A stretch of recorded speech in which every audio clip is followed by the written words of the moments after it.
c'est le bâtisseur. Maintenant, on peut régler nos comptes. Il y a des petits bâtards qui sont sur Internet matin, midi, soir, que je vais dire leur frère. Non, moi, je ne suis pas. Il y a une vérité. Moi, je ne suis pas dans le fait d'amitié et autres. Moi, Yaka, mon ami. Il peut avoir une position, j'ai une position. Mais je vais vous dire maintenant ce que je pense. Cette histoire des Libanais, là. Moi-même, je vous demande pardon. Fermez vos gueules. Parce que tout ce que vous êtes en train de raconter sur TikTok, là, aucune autorité ne peut vous prendre au sérieux pour dire on va fermer les frontières aux Libanais dans ce pays. Ça ne peut même pas exister. C'est-à-dire, ni en rêve, ni en magie, ni en technologie, ni en rien. Si vous êtes trop fâché, allez demander aux Burkinabés de rentrer chez eux. Allez demander aux Maliens de rentrer chez eux. Allez les demander. Allez demander aux Français de rentrer chez eux. Un pays où on voit blanc, où on voit peau blanche, c'est un pays qui est sérieux. Ça veut dire que ce pays-là, on peut aller là-bas, il n'y a pas de problème. C'est la preuve de la stabilité de la Côte d'Ivoire. Les Libanais que vous voyez qui viennent massivement, dans votre esprit, là, comme vous êtes bêtes, je vais vous expliquer. 1. Création d'usines. 2. Création de richesses. Ils prennent le pays comme le... Ça me fait mal même d'en parler. Puis j'ai l'impression que vous êtes bêtes. Et j'ai l'impression que vous êtes des enfants qu'on doit prendre le soin de parler parce que vous êtes des chômeurs chroniques. Vous voulez développer quoi? Vous êtes devenu Marine Le Pen. Oh non, les étrangers viennent dans notre pays. Aucun étranger ne peut venir dans ton pays pour t'empêcher d'être riche. À moins que toi-même tu sois le plus paresseux de la terre. Vous êtes sur TikTok, matin, midi, sont en train de faire des panels à la con pendant 7 heures de temps. Tandis qu'il y a des femmes qui sont en train de vendre de l'eau. Il y a des hommes qui sont en train de faire le cirage. Il y a des gens qui sont en train de se battre au champ, en train de faire avancer l'économie du pays. Vos imbécilités de panels là, ça fait avancer quel pays? Vos saloperies de panels là, ça fait avancer la Côte d'Ivoire en quoi? C'est parce que vous avez échoué sur le plan scolaire, échoué sur le plan économique, que vous êtes maintenant sur les TikTok en train de raconter la merde.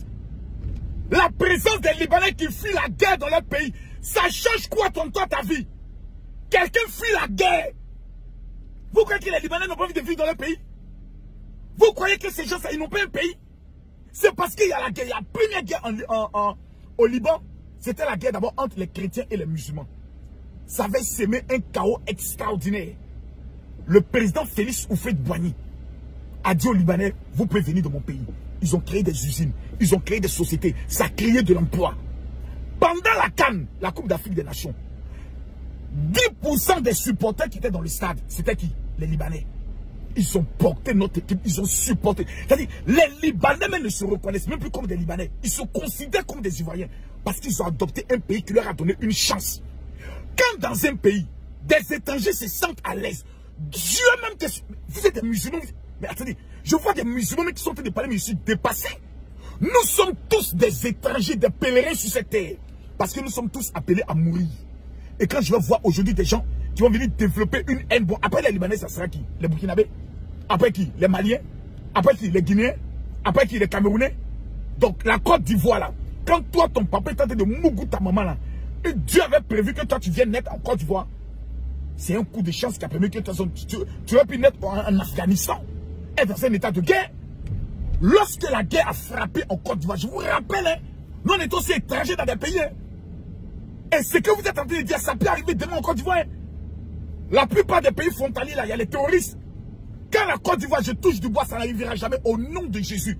Mais si la Côte d'Ivoire est dans une autre crise, c'est nous, on va sortir de notre pays, non? On va aller où? Les voisins d'à côté, non? C'est là qu'ils vont nous rappeler notre comportement mal élevé vis-à-vis des étrangers.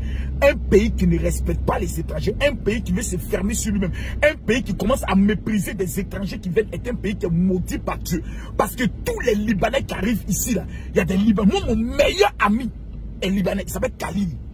Quand vous prenez la route de, comment on appelle ça, Vallon, il y a un restaurant qu'on appelle restaurant Arc-en-Ciel. Ses enfants, je les ai vus grandir. Khalil est mon ami, on a fait affaire de voitures ensemble. Il achetait des voitures avec moi. Quand je me suis retrouvé en prison, vous savez, la première personne qui m'a amené l'argent, c'est M. Khalil, un Libanais. J'entends des gens qui disent que Camille Mako c'était un vendu. C'est ta maman, c'est ton papa, c'est le vieux pétou de ta maman qui est vendu en bas, enfoiré là. Vous regardez ici là, vous m'avez déjà vu en train de partiser avec des gens. Hassan Ayek là, lui mon ami. Mais vous êtes en train de vous inquiéter par rapport à quoi? Libanais va venir créer quelque chose dans notre pays par rapport à quoi? Si c'est les Libanais qui viennent se comporter mal dans notre pays, quand vous nous regardez, vous regardez les Libanais, c'est la même chose. Vous avez des beautés qu'on va les donner, mais vous regardez, c'est la même chose. Le temps où les policiers ou bien la gendarmerie protégeait la communauté libanaise ou françaises ou étrangères contre les Ivoiriens, c'est fini. Hein? Moi, je me suis rendu pour faire le visa de l'une de mes partenaires économiques qui arrivait du Cameroun. L'endroit où on fait même les visas, Libanais fait rang. Ils font rang, il n'y a pas de privilège. La Côte d'Ivoire d'avant, ou quand on va pour Blanche, tout le monde commence à dire, ah, c'est fini. Eux-mêmes, ils savent, nous on sait. C'est pas que vous regardez, c'est la même chose. Un Libanais a venu se comporter mal en Côte d'Ivoire, rouler voiture comme il roulait avant, vont, et puis il peut ramasser quelqu'un. C'est la même chose. Maintenant, vous parlez d'un Libanais qui a eu à gifler un policier, c'était un Tunisien. Ne confondez pas les choses. En Côte d'Ivoire, il y a les Marocains. Tous les Arabes que vous voyez, je vais vous expliquer qui ils sont. Il y a des Marocains, il y a des Tunisiens, il y a des Égyptiens, et puis Air Égypte. J'ai vu des Égyptiens massifs dedans. Il y a des Libanais, il y a des Palestiniens, il y a des Syriens, il y a des Turcs et il y a des Juifs. Tous ceux que vous voyez peau blanche, qui ne sont pas français, voici ceux qui sont. Arrêtez de stigmatiser une communauté, ce n'est pas une bénédiction pour notre pays. J'aimerais m'adresser à la communauté libanaise qui est en train de venir en Côte d'Ivoire, ou ceux qui ont envie de venir en Côte d'Ivoire. Ici en Côte d'Ivoire, je suis le numéro 1 des réseaux sociaux. Venez, je vous en supplie, venez avec votre argent. Venez avec vos jolies filles. Venez avec tout le pactole que vous avez, on vous attend. Laissez le Liban, venez en Côte d'Ivoire. Un pays où il y a beaucoup de Libanais, c'est un pays béni. Oui, parce que les Libanais, c'est une communauté bénie. C'est des bosseurs, c'est des travailleurs. C'est des gens qui font des restaurants. Et pendant ce temps, des handicapés intellectuels sont sur TikTok. Bande d'enfoirés que vous êtes. Vos mots diables placables, les chiens là. On vous demande de travailler ce matin, mais vous avez fait panel. On vous demande de poser ces panels, vous faites. Moi, Camille Makoussé, je suis dans l'immobilier. Je suis en concurrence avec des Libanais. Je suis en train de chercher des partenaires économiques pour venir investir dans mon pays. Des gens fuient la guerre, viennent de votre pays. Ils viennent avec leur argent, leurs milliards, ils vont travailler, ils vont investir, puis seulement on prend les impôts. On maille là, hein. Là, on va les chasser. Et puis les gars, restent nous ici. On est qu'à devenir un pays de TikTok, de blogueurs. On est qu'à se respecter, hein. Vos comportements maudits que vous êtes en train d'avoir, on est qu'à se respecter, hein. Quelqu'un n'est qu'à parler encore des Libanais. C'est ta grand-mère, la vieille sorcière au village qui t'empêche de réussir et qu'à libérer ta vie. C'est les Libanais qui ont empêché de venir. Il y a 5 millions de Burkinabés en Côte d'Ivoire. Ils n'ont pas empêché l'économie de la Côte d'Ivoire d'avancer. Ils n'ont pas empêché les Ivoiriens de manger. Ils n'ont qu'à être 10 millions de Libanais en Côte d'Ivoire. Moi, ici, près. C'est ça un pays qui avance. Vous croyez que quoi? Nous tous sur la terre, nous sommes des étrangers. Cette terre appartient aux humains. Chaque humain sur la terre doit se sentir chez lui. Parce que nous sommes des humains. Il n'y a pas quelqu'un. Imbécile que vous êtes. Et on parle vous discuter avec les gens.